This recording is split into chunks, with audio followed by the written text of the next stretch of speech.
8 Features of the Greatest Creator. Xiefeng. 5. The greatest creator is impartial. Since the greatest creator is unique, exclusive, amorphous, and neutral, it must also be impartial. If a court were controlled by a good judge, then every criminal would be punished, but if it were controlled by a bad one, many innocents would suffer. If it were controlled by proletariats, capitalists would have a hard time, and vice versa. If it were controlled by a god or Buddha, evil would be constrained, and so on. The neutral, unaffiliated, and non-party is the least partial. Sunshine is impartial because it casts itself on all people.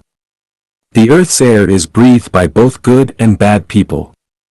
Water, which is vital for life, is abundant at a very affordable price to everyone. So the greatest creator is fair and impartial. If the greatest creator were biased and did not allocate the sunshine, air, and water this way, some people would control them just as they occupy the land and mines. How could the rest of us survive? The greatest creator is also impartial because everyone dies. If the privileged could live for thousands of years or even for eternity, the poor would be hopeless.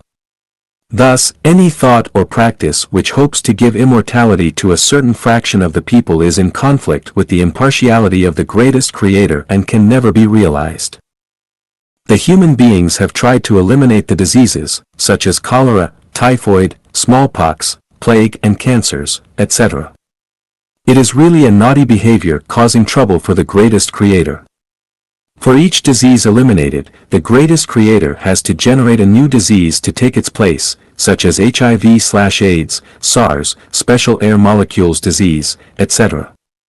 We will have to see who is more powerful, man or the greatest creator.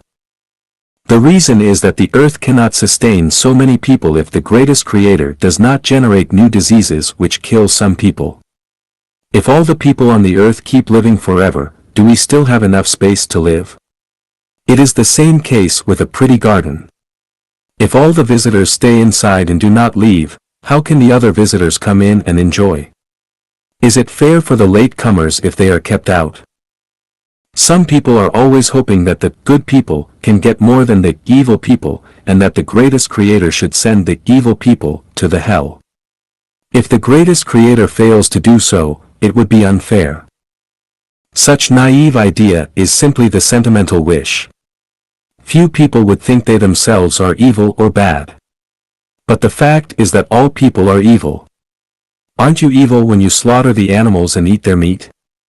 When you slaughter them mercilessly regardless of their helpless cry, protest and fear, when you stab the shining knife into their chests or cut off their throats, you are not a kind person at all for the animals.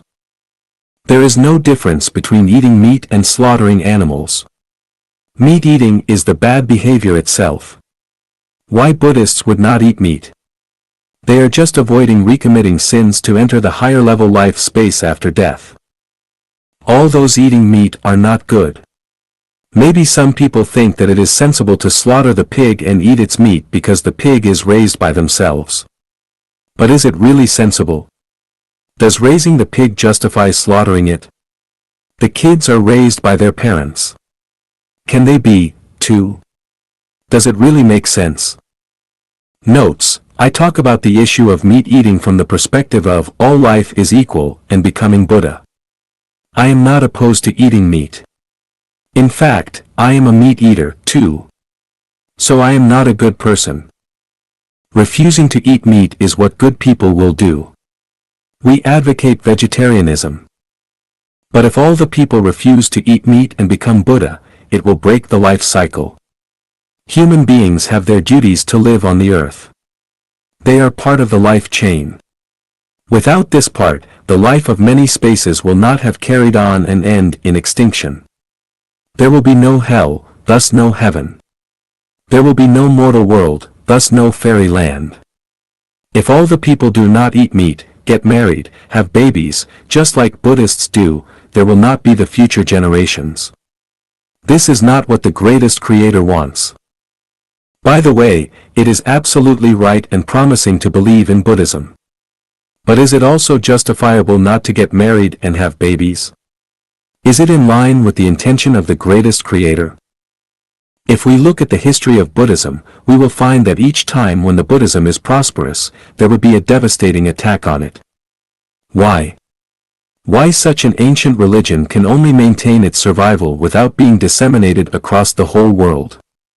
The problem does not lie in the Buddhism principles, but in the ways of self-improvement. Here we have to talk about the Falun Gong. As a Buddhahood exercise, Falun Gong is not wrong at all. There are 84,000 kinds of Buddhahood exercises, and Falun Gong is one of them. It is a pleasing thing that the people like Falun Gong as a Buddhahood exercise, which demonstrates that the Chinese people actively pursue goodness. Li Hongzhi has his merits because he has triggered people's desire for goodness. He, together with Zhang Hongbao, can be called the masters of spiritual nature. The problem is that it has relabeled the Buddhahood exercise as the Buddhism and upgraded Falun Gong into the so-called Falun Great Law, which is a violation of Buddhism. What is Buddhism? In the Diamond Sutra, Sakyamuni said, the so-called Buddhism is no Buddhism. Tathagata once said all laws are Buddhism. If some people say Tathagata has ever explained the Buddhism, they do not understand my words and are actually slandering the Buddha. Our mind should not abide by any laws. What Sakyamuni said has told us, to understand the Buddhism, we have to forsake the laws. The laws without laws are Buddhism and vice versa. Falun Gong is correct but the Falun Great Law is not. Because it focuses too much on the laws and its laws cannot be Buddhism at all. So what is the law?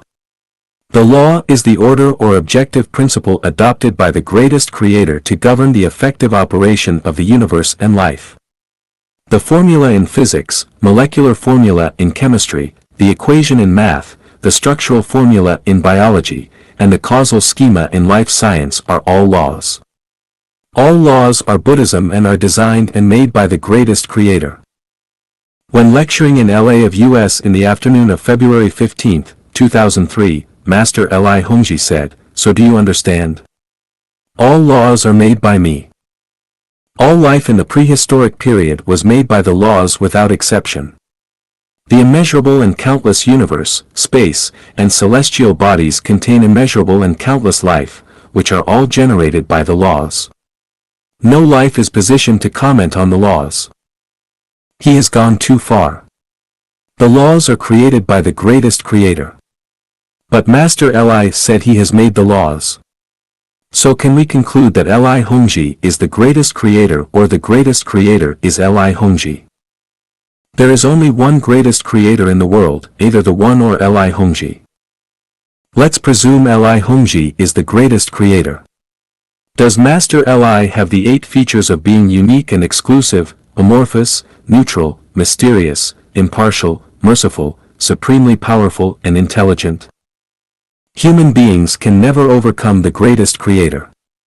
If Master Li was really the greatest creator, would Falun Gong have experienced such disastrous difficulty?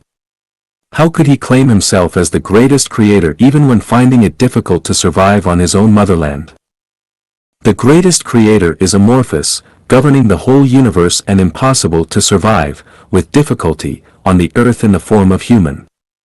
And Master Li was born in the mortal world, which can be proved by his archives in the past decades. Can he be the greatest creator? The greatest creator has never talked with human beings directly. And think about the many lectures Master Li has given us. The greatest creator is mysterious.